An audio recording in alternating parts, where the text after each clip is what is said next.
ini kan Budi Ari kemarin dalam hadir dalam sidang persidangan itu di dakwaan Jakarta Selatan itu keluar namanya, disebutkan bahwa dia mendapatkan 50% jatah dari pengamanan judi online di Kemenkominfo. Nah itu gimana Pak? Nah jadi begini supaya kami jelaskan secara komprehensif ya, bahwa majelis hakim dalam memeriksa mengadili suatu perkara ya, lagi perkara pidana, tentu didasarkan pada surat dakwaan jaksa penuntut umum. Itu koridornya. Nah, jaksa penuntut umum dalam menyusun surat dakwaannya tentu berdasarkan fakta-fakta dalam berkas perkara. Itu ya, tidak boleh lari dari situ. Nah, berkas perkara disusun oleh penyidik berdasarkan bukti-bukti yang diperoleh dalam proses penyidikan. Itu dulu prinsipnya. Nah, tentu dalam kaitan perkara ini kan ada beberapa orang yang sudah statusnya menjadi terdakwa, ya. Dan tentu jaksa penuntut umum dalam menyusun surat dakwaannya tentu didasarkan pada fakta-fakta yang ada di dalam berkas perkara. Nah, seperti yang dipertanyakan teman-teman media. Nah, lalu seperti apa nanti? Maka kita lihat dalam proses persidangan ini, ya. Karena apa? Karena proses persidangan ini dilakukan adalah untuk mencari kebenaran material yang didasarkan pada berbagai alat bukti.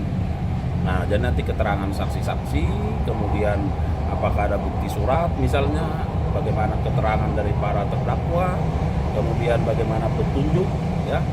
Nah, inilah yang akan dinilai oleh majelis hakim. Nah, itu.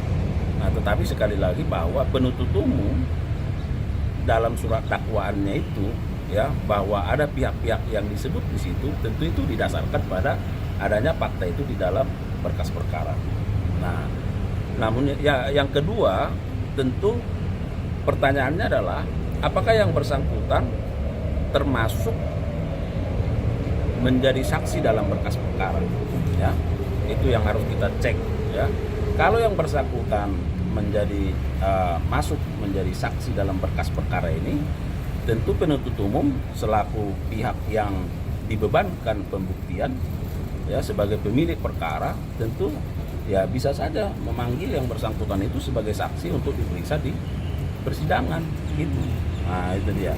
Nah, tetapi kalau yang bersangkutan tidak masuk di dalam berkas perkara dalam daftar saksi misalnya, maka itu dikembalikan kewenangannya kepada majelis hakim untuk menilai apakah harus dimintai keterangan atau tidak, ya. Nah, jadi ini sedang berproses. Nah, kemudian seperti yang saya sampaikan bahwa tentu dasar dari penuntut umum menyebutkan pihak-pihak itu dalam surat dakwaannya didasarkan pada fakta-fakta yang ada di dalam berkas perkara. Berarti artinya Pak, ini penuntut umum sudah sebelumnya itu sudah menelaah Pak, bahwa itu Menteri Koperasi sekarang itu sudah diperiksa atau enggak sebagai saksi, atau gimana Pak? Nah, jadi begini, di dalam berkas perkara itu kan ada keterangan-keterangan saksi kan. Nah, itu tadi yang kalau kita kembali ke pasal 184 KUHP itu ada keterangan saksi di situ. Ada mungkin ya, ada keterangan ahli, ya. Ada surat, ya. Ada keterangan para tersangka atau terdakwa. Ada petunjuk. Petunjuk tentu diperoleh dari barang bukti yang ada. Nah, tidak harus dari keterangan yang bersangkutan, tetapi bisa dari keterangan-keterangan lain yang ada dalam berkas perkara. Nah, itu yang saya sebutkan tadi, yang perlu kita pastikan adalah apakah yang bersangkutan itu pernah diperiksa sebagai saksi di dalam berkas perkara. Masuk enggak yang bersangkutan dalam daftar saksi?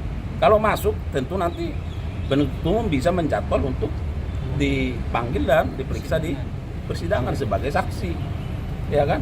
Nah, kalau tidak, ya kalau memang dari keterangan-keterangan nanti di persidangan ternyata kuat bahwa peran pihak-pihak terkait, hakim bisa menentukan sikap seperti apa. Itulah fungsinya majelis hakim yang memimpin mengadili perkara ini. Nah, itu dia. Ya. keterangan saksi yang dihadirkan di persidangan selain dari Budi Ari, mereka menyebutkan ada keterkaitannya dengan Budi Ari ini terkait dana-dana yang masuk itu. apakah Kejaksaan Agung sendiri akan menyelidiki secara terpisah selain dari pihak Polda gitu Pak? Nah ini kan masih berproses, ya kan baru dibacakan surat dakwaannya. Ya. Nah jadi dibaca surat dakwaannya, kita lihat apakah para terdakwa ini mengajukan eksepsi. Nah kalau mengajukan tentu akan ada jawaban lagi dari penuntut umum, kemudian akan ada putusan sela ya. Kalau misalnya tidak mengajukan eksepsi, tentu akan diperiksalah saksi-saksi. Nah konteks perkara ini, sekali lagi konteks perkara ini kan yang melakukan penyidikannya terhadap perkara judi online ini dilakukan oleh teman-teman di Polri. Posisi kami adalah sebagai penuntut umum, ya sebagai jaksa penuntut umum. Jadi itu harus bisa dipisahkan. Ya. Pak, meskipun yang bersangkutan itu belum diperiksa sebagai saksi, ini kan di dalam surat dakwaan kemarin itu terang gitu bahwa dia mengakomodir 2 orang untuk masuk ke Komdigi, Kominfo kemarin itu untuk melakukan penjaringan situs-situs judi online dan menentukan tarif gitu. Dia juga mendapatkan bayaran. Nah itu bukannya udah cukup keterangan dari para terdakwa sendiri untuk menghadirkan yang bersangkutan dalam persidangan, Pak? Apakah JPU akan meminta majelis hakim untuk menghadirkan yang bersangkutan dalam persidangan? Nah itu yang saya sampaikan tadi.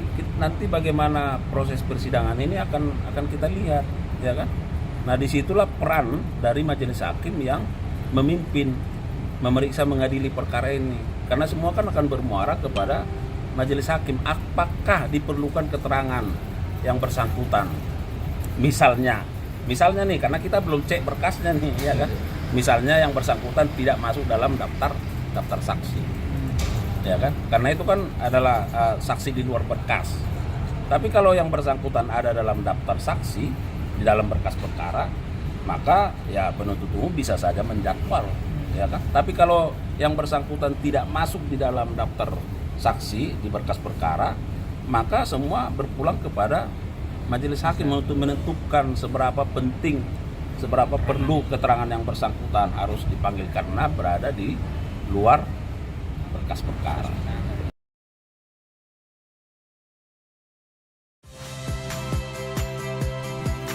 Saya Harjuno Pramendito. Saksikan program-program Kompas TV melalui siaran digital, pay TV, dan media streaming lainnya. Kompas TV, independen, terpercaya.